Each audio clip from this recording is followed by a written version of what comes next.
الحمدللہ آج 5 جنوری 2020 کو سنڈے کے دن قرآن کلاس نمبر 11 میں ہم سورۃ البقرہ کی آیت نمبر 27 سے آنورڈ سٹارٹ لیں گے۔ الحمدللہ ہماری یہ 2020 کی پہلی کلاس ہے آج۔ پچھلی دفعہ گفتگو کنکلوڈ ہوئی تھی آیت نمبر 26 کے اوپر، جس میں اللہ تعالیٰ نے قرآن حکیم پر اٹھائے جانے والے ایک اعتراض کو ایڈریس کیا تھا کہ لوگ قرآن پر یہ اعتراض کرتے ہیں، اس زمانے کے لوگ اور آج بھی جن لوگوں کے دماغ میں کیڑا ہے، کہ اللہ تعالیٰ نے جو قرآن حکیم میں مچھر کی یا مکڑی کی یا مکھی کی مثالیں جو بیان کی ہیں، تو اس سے مقصد کیا ہے؟ یہاں تو مچھر کا ذکر ہے، اس سے پہلے مکڑی اور مکھی کی مثال آ چکی تھی۔ مکڑی کے نام پہ تو پوری سورت ہے، سورۃ العنکبوت۔ کافروں کے ایمان کو مکڑی کے جالے سے تشبیہ دی گئی تھی، اور مکھی کی مثال آئی تھی سورہ الحج کے اندر، کہ جن لوگوں کو اللہ کے سوا یہ لوگ مشکل کشا سمجھ رہے ہیں، معبود سمجھ رہے ہیں، ان کی تو اتنی سخت بھی نہیں ہے کہ وہ مکھی اگر ان سے کوئی چیز لے کر اڑ جائے تو اس سے واپس لے سکیں۔ ایک مکھی بھی پیدا نہیں کر سکتے، اور نہ مکھی کی چوری کردہ شے کو واپس لے سکتے ہیں۔ تو کافروں نے اعتراض کیا کہ اللہ تو اتنا بڑا ہے، اللہ تعالیٰ تو اتنا بڑا عالم ہے، تو وہ کیوں مثالیں ایسی بیان کرتا ہے چھوٹی چھوٹی؟ تو اس پہ اللہ تعالیٰ نے فرمایا تھا کہ اللہ تعالیٰ اس بات سے حیا محسوس نہیں کرتا کہ وہ مچھر یا اس سے بھی کسی حقیر چیز کی مثال بیان کرے، کیونکہ اللہ کا مقصد کسی کے اوپر علم کا روب ڈالنا نہیں ہے، بلکہ بات کو سمجھانا ہے۔ اور پھر ساتھ ہی اللہ تعالیٰ نے ٹونٹ کے طور پہ یہ بات کی کہ یہ ہم اس لیے مثالیں بیان کر رہے ہیں کہ تاکہ اہل ایمان جو ہیں وہ تو اس کو قبول کر لیں گے، ان کے ایمان میں اضافہ ہوگا۔ اللہ تعالیٰ اس طرح کی مثالوں سے بہت سے لوگوں کو ہدایت دیتا ہے اور بہت سے لوگوں کو گمراہ کرتا ہے۔ اچھا، یہ آیت لوگوں نے پکڑی ہوئی ہے، یضل بہ کثیرا ویہدی بہ کثیرا، اور یہ قرآن نہیں پڑھنا چاہیے، قرآن پڑھ کے کوئی گمراہ بھی ہو سکتا ہے۔ جس کا یہ عقیدہ ہے کہ قرآن گمراہ کرنے والی کتاب ہے، وہ تو کافر ہے، کیونکہ قرآن گمراہی کے لیے تو آئی نہیں ہے، یہ تو ھدی للناس ہے۔ سورہ البقرہ میں ہے ھدی للناس وبینات من الھدی والفرقان، یہ پوری انسانیت کے لیے ہدایت ہے، اور اس میں ہدایت کے روشن دلائل ہیں، اور یہ حق اور باطل میں تمیز کرنے والی کتاب ہے، الفرقان۔ اور یہ الفرقان جو ہے، یہ صرف کتاب نہیں ہے، جس شخص پہ یہ نازل ہوئی ہے ان کے بارے میں صحیح بخاری میں حدیث ہے، محمد فرق بین الناس، محمد صلی اللہ علیہ وآلہ وسلم لوگوں میں حق اور باطل کے اعتبار سے فرق ہے۔ تو ہمارے محبوب صلی اللہ علیہ وآلہ وسلم بھی الفرقان ہے، اور ان پہ جو کتاب نازل ہوئی ہے بھی الفرقان ہے، یعنی حق اور باطل میں تمیز کرنے والی کتاب۔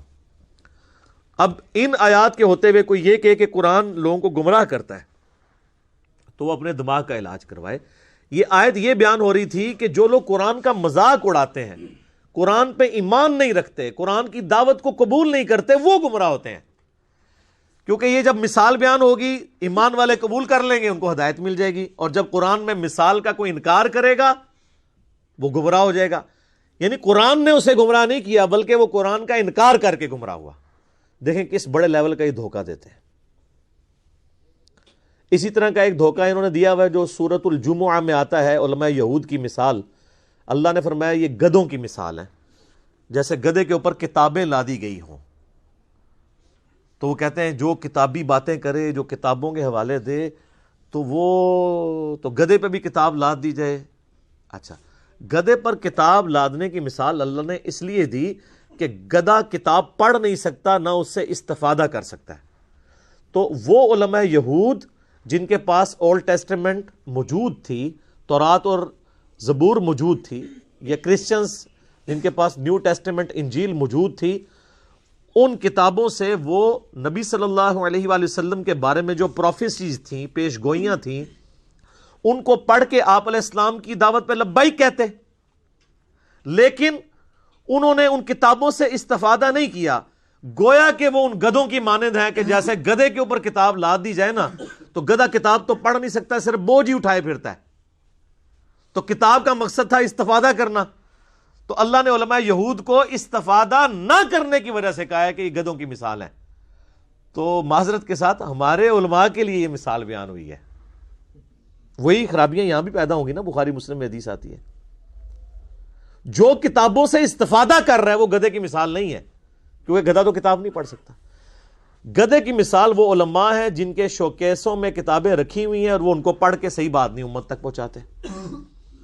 تو کتاب پڑھنے والا, اس پر عمل کرنے والا گدھا نہیں ہوتا, بلکہ کتاب کو رکھ دینے والا, صرف سجانے والا, اور روب کے لیے بڑے بڑی وہ عربی کتابیں پرنٹ کر کے تو یوں کھول کے لوگوں کو جو ہے وہ یہ تاثر دینا کہ ہم بہت بڑے علامے ہیں اور عمل کوئی نہ کرنا, وہ گدھے کی مثال ہے. تو تھوڑی سی اپنی بھی عقل استعمال کیا کریں کہ جو لوگ قرآن اور سنت سے آپ کو دور کر رہے ہیں یہ مسلمانوں کی شکل میں شیاطین ہیں. اگر ہمیں کوئی یہودی یا عیسائی آ کے کہے نا قرآن ڈائریکٹ نہ پڑھنا گمراہ ہو جاؤ گے, ہم کہیں گے دیکھا اللہ کا دشمن ہے اسی لیے مجھے قرآن سے روک رہا ہے. اور اگر یہی بات کوئی مولوی کرے ہم کہتے ہیں سبحان اللہ مفتی صاحب نے صحیح فرمایا. تو ایسی عقل کا پھر ماتم ہی کرنا چاہیے نا. تو اب اللہ تعالیٰ اس آیت کو آگے کھول رہا ہے کہ یہ جو میں نے کہا کہ قرآن کے ذریعے گمراہی کماتے ہیں وہ لوگ, تو ان لوگوں کے اندر نشانیاں کیا پائی جاتی ہیں جو قرآن کی دعوت کو نہ قبول کر کے گمراہی کماتے ہیں. قبول کرنے والے تو ہدایت پہ ہیں. وہ ہے اب اگلی آیت, الذین ینقضون عہد اللہ من بعد میثاقہ, یہ وہ لوگ ہیں جو اللہ سے عہد کرنے کے بعد, پختہ عہد کرنے کے بعد توڑ دیتے ہیں. اب ظاہر ہے یہ تعویل خاص کے اعتبار سے تو یہودیوں سے اللہ تعالیٰ نے عہد لیا ہوا تھا. آگے چل کے آئے گا اللہ تعالیٰ نے کوہ طور کو ان کے اوپر سائبان کی طرح بلند کر دیا تھا کہ اس کتاب تورات پہ ایمان لاؤ ورنہ پہاڑ تمہارے اوپر گرنے لگا. آپ ذرا امیجن کریں اتنا بڑا پہاڑ بادل کی شکل میں اوپر آ جائے اور کہا جائے کہ پکڑو تورات کو ورنہ آیا جائے تھوڑے ہوتے, تو بڑا کس لیول کا پکا عہد پھر انہوں نے کیا ہوگا. لیکن اس کے بعد توڑ دیا انہوں نے. اور تعویل عام کے اعتبار سے ہر انسان نے اللہ سے ایک عہد کیا ہوا ہے جس کی ڈیٹیل آئے گی سورۃ الاعراف میں. الستُ بربکم, اللہ نے ہماری ارواح سے یہ عہد لیا تھا, کیا میں تمہارا رب نہیں ہوں؟ تو سب نے مانا تھا کہ ہاں تو ہی ہمارا رب ہے. ہماری جبلت کے اندر توحید موجود ہے, لیکن وہ عہد پھر لوگ توڑ دیتے ہیں. اندر جو توحید موجود ہے اس سے روگردانی اختیار کرتے ہیں. وَيَقْطَعُونَ مَا أَمَرَ اللَّهُ بِهِ أَن يُوصَلَ, اور وہ رحمی رشتوں کو توڑ دیتے ہیں جن کے جوڑنے کا اللہ نے حکم دیا ہے. حقوق العباد کا معاملہ آ گیا. پہلی چیز حقوق اللہ اور توحید, اور دوسری چیز حقوق العباد میں وہ لوگ کمزور ہوتے ہیں. حقوق العباد میں وہی کمزور ہوگا نا جو اللہ کے معاملے میں کمزور ہوگا. اگر اسے سورۃ النساء کی آیت پتہ ہوگی کہ جو لوگ یتیموں کا مال نہ حق ہڑپ کر رہے ہیں وہ اپنے پیٹ میں دوزخ کی آگ بھر رہے ہیں, جو آگ اس وقت تو ہمیں نہیں جلا رہی لیکن گورنمنٹ پوزیشن میں ہے, آخرت کے اندر یہ ایکٹیو ہو جائے گی. تو ڈاکٹر اسرار صاحب اکثر کہا کرتے تھے رحمہ اللہ تعالی کہ جو دنیا میں صرف مورل لاز جو ہے وہ ایسے ہیں جو ایکٹیو نہیں ہیں, فزیکل لاز سارے ایکٹیو ہیں. اگر کسی کی زبان پہ انگارہ رکھ دیا جائے زبان جل جائے گی, لیکن حرام کا لقمہ رکھا جائے, آپ خنزیر بھی بے شک زبان پہ رکھ لیں زبان نہیں جلے گی, کیونکہ وہ مورل لاز ہیں. وہ آخرت میں جا کے وہ ایکٹیو ہو جائیں گے. کسی نے حرام کا مال کھایا تھا, دنیا میں نہ بھی نکلے, اس کے پیٹ میں درد نہ بھی ہو, آخرت میں وہی سارا مال اس کے اوپر عذاب بن کے مسلط کر دیا جائے گا. تو حقوق العباد کے معاملے میں بھی قطع رحمی کرتے ہیں, اور قطع رحمی سے مراد جو رحمی رشتے ہیں, آپ کے قریبی رشتہ دار ہیں, ان کے ساتھ وہ اس نے سلوک نہیں کرتے. بخاری اور مسلم دونوں میں حدیث ہے جب اللہ تعالیٰ نے صلہ رحمی کو پیدا فرمایا تو اس کو مخاطب کر کے کہا کہ جو تجھے جوڑے گا میں اس سے اپنا تعلق جوڑوں گا, اور جو تجھے توڑے گا میں اس سے اپنا تعلق توڑ لوں گا. تو یہ اسلام میں حقوق اللہ اور حقوق العباد یہ پیرلل میں چلتے ہیں. وہ غامدی صاحب اکثر ایک بات کرتے ہیں کہ اگر کسی شخص نے کسی کا مال نہ حق ہڑپ کیا ہے, یا کسی نے اپنے بھتیجوں یا بھانجوں کی جائیداد کے اوپر ناحق قبضہ کر لیا ہے, یا اپنی سسٹر کی وراثت دبا لی ہوئی ہے, اور وہ یہ سمجھتا ہے کہ میں پہلے تہجد کے 2 نفل پڑھتا تھا اب 4 پڑھ لوں گا تو میری وہ چیزیں معاف ہو جائیں گی, نہ, کبھی نہیں معاف ہوں گی. آپ خانہ کعبہ میں تکبیر اولیٰ کے ساتھ پوری زندگی بھی نمازیں پڑھتے رہیں، ایک پیسہ بھی کسی کا دبایا وہ معاف نہیں ہونا۔ بخاری اور مسلم دونوں میں حدیث ہے، جس نے ایک بالش زمین بھی کسی کی دبائی، 7 زمینوں کا توق اس کے گلے میں ڈال دیا جائے گا قیامت والے دن۔ 7 زمینوں کا توق صرف ایک بالش، 9 انچ زمین۔ یہاں لوگ پورے مکان ہڑپ کر جاتے ہیں، پلاٹ ہڑپ کر جاتے ہیں لوگوں کے، اور وہ لوگ یہ سمجھتے ہیں کہ ہم 1 لاکھ بندوں کا دسترخوان چلا کے جو ہم نے لوگوں سے زبردستی زمینیں ہتھیائی ہیں اور اپنی ہاؤسنگ سکیمز بنائی ہوئی ہیں، یہ 1 لاکھ لوگوں کو روزانہ کھانا کھلانا، 1 ارب لوگوں کو بھی روزانہ کوئی کھانا کھلائے، اللہ کو فرق نہیں پڑتا۔ اللہ کے کرائٹیریا ہی بالکل ڈیفرنٹ ہے۔ یہ امپریس ہو جانا کسی کی نیکی سے، یہ تو میرا آپ کا معاملہ ہے نا۔ اسی لیے مسلم شریف میں حدیث ہے، اللہ تمہاری شکلوں اور مال کو نہیں دیکھتا، دلوں اور اعمال کو دیکھتا ہے۔ یہ کیا کس لیے تھا؟ شکل جتنی مرضی معصوم نورانی بنا لو، مال جتنا مرضی اللہ کی راہ میں خرچ کر دو، اللہ نے تو یہ چیک کرنا ہے یہ کیا ہے، کس چکر میں کر رہا ہے۔ اور قرآن حکیم میں کم از کم 4 مقامات پہ یہ مضمون ریپیٹ ہوا ہے کہ جو اس قسم کے اعمال کرنے والے لوگ ہیں، اللہ فرماتا ہے قیامت والے دن ہم ان کے اعمال کی طرف بڑھیں گے اور ان کو بکھرا ہوا غبار کر دیں گے، جیسے کوئی ایک فٹ بال کی طرف بڑھتا ہے نا اور ٹھوکر مار کے پرے کرتا ہے۔ اللہ تعالیٰ فرماتا ہے ہم ایسے لوگوں کے اعمال کو ختم کر دیں گے۔ وہ اعمال تو ہے ہی نہیں تھے، وہ جن کاموں کے لیے وہ کیے گئے تھے وہ ان کو اجر مل چکا۔ مسلم شریف کی حدیث جو ہے ایک لٹکتی ہوئی تلوار ہے کہ قیامت والے دن نبی علیہ السلام فرماتے ہیں، صحیح مسلم میں حدیث موجود ہے، ایک سخی کو، ایک شہید کو اور ایک قاری کو بلایا جائے گا۔ قاری کو اللہ بلا کے کہے گا تجھے قرآن کا علم دیا تھا، اس کے بدلے تو نے میرے لیے کیا کیا؟ کہے گا یا اللہ میں نے قرآن سیکھا اور سکھایا، اس سے افضل عمل ہی کوئی نہیں تھا۔ اللہ تعالیٰ فرمائے گا تو نے اس لیے سب کچھ کیا کہ لوگ تجھے کہیں بڑا علامہ ہے، بڑا قاری ہے، تو دنیا میں تجھے اجر مل چکا ہے، جس کام کے لیے تو نے ایفرٹ پٹ کی تھی تو نے اجر کما لیا، میرے ہاں کوئی اجر نہیں، الٹا منہ کر کے دوزخ میں۔ پھر ایک سخی کو بلایا جائے گا، اللہ فرمائے گا اتنا مال دیا تھا کیا کیا؟ کہے گا یا اللہ میرے دسترخوان چلتے تھے، غریبوں کو بانٹتا تھا، میں آئے دن میں سیلاب کے اندر جا کے میں وہ چیک کاٹ کے دیا کرتا تھا، کتنے لوگوں کا خرچہ میں نے اٹھایا ہوا تھا۔ اللہ تعالیٰ فرمائے گا یہ تو نے سب کچھ اس لیے کہ کیا لوگ تجھے کہیں بڑا سخی ہے، بڑا اللہ کی راہ میں خرچ کرنے والا ہے، تو لوگوں نے خوب تیری تعریف کی ہے نا دنیا میں، تو بس یہی اجر تھا، میرے پاس کوئی اجر نہیں اب تیرے لیے، الٹا منہ کر کے دوزخ میں۔ اللہ کی آپ غیرت دیکھیں کہ اللہ تعالیٰ کسی نیک عمل کو بھی قبول کرنے کے لیے تیار نہیں ہے اگر خالصتاً اس کے لیے نہ ہوا۔ اللہ بڑا ڈاڈا ہے، کتابوں کا خدا اور ہے اور بابوں کا خدا اور، یہ کتابوں کا خدا ہے۔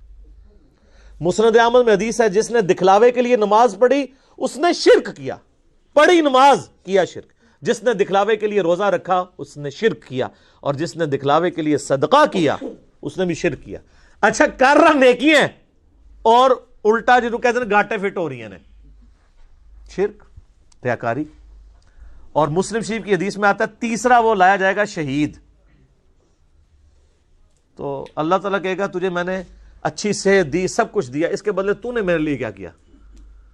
تو کہے گا یا اللہ جان تو تھی، دے دی تجھے سب سے قیمتی چیز اپنی۔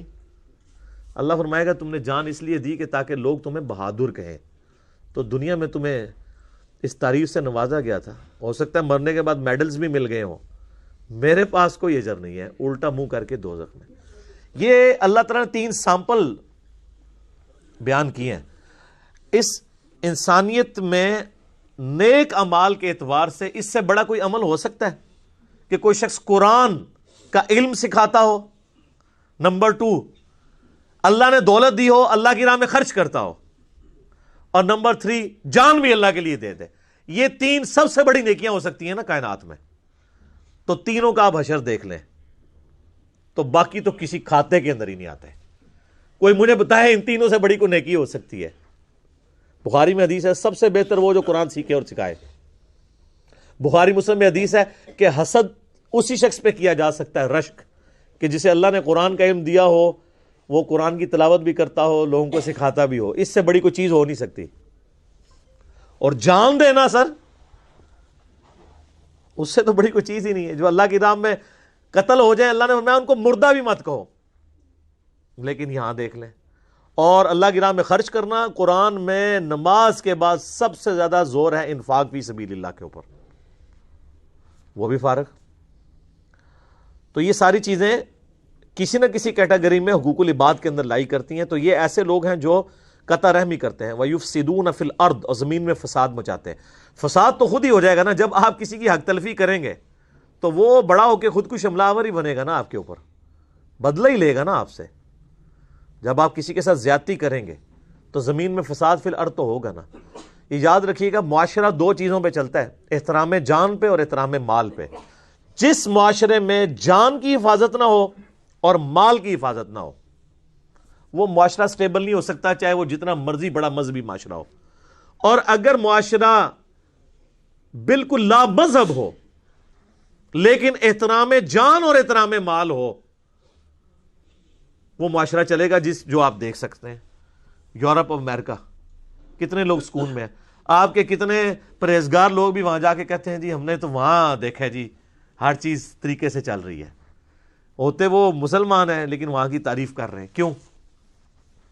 مذہب نہیں ہے لیکن احترام جان اور احترام مال ہے. عدلیہ آزاد ہے, ہر شخص کو حق ہے کہ وہ اپنا مقدمہ پیش کر سکتے ہیں.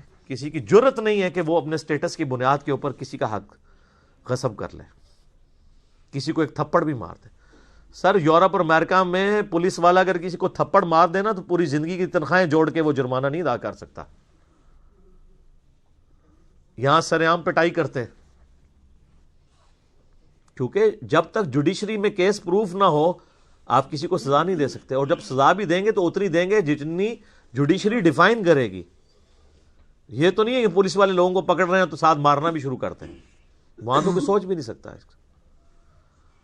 اولئک ھم الخاسرون, ایسے لوگ پھر خسارے میں ہیں.